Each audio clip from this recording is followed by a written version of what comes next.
আসসালামু আলাইকুম। দেশি কমার্স থেকে আবির বলছি।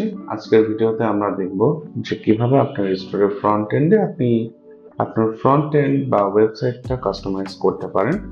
সেটার জন্য প্রথমে আমাদেরকে দেশি কমার্সের ব্যাক এন্ডে যেতে হবে এবং বাম পাশে যে নেভিগেশন বার আছে সেখান থেকে অনলাইন স্টোরে যেতে হবে।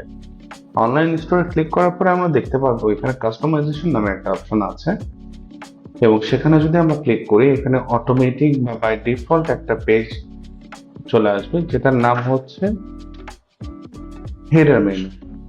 হেডার মেনুতে আমরা দেখতে পাচ্ছি যে এখানে আমাদের লোগো, ফেভ আইকন এবং অ্যানাউন্সমেন্ট বা এডিটের অপশন আছে। আমরা যদি দেখি আমাদের ফ্রন্ট এন্ডে যে এই জিনিসগুলো আসলে কোথায় আছে, আমাদের ওয়েবসাইটে দেখলে দেখতে পারবো ওয়েবসাইটের উপরের অংশে লোগো আছে এবং উপরে আমরা অ্যানাউন্সমেন্ট দেখতে পাচ্ছি।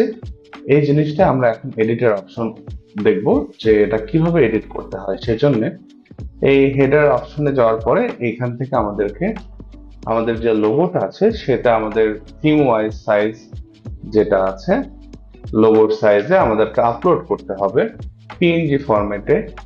এবং এর পরবর্তীতে যেটা দেখতে পারতেছি ফ্যাভ আইকন, সেটা হচ্ছে আপনার ইউআরএল বা ওয়েবসাইটের উপরে দেখতে পারতেছেন বাম সাইডে একটা ছোট ছবির মতো, এটাকে বলা হয় ফ্যাভ আইকন। এই ফ্যাভ আইকনটা ডট আইকো ফাইলে আপনাকে আপলোড করতে হবে।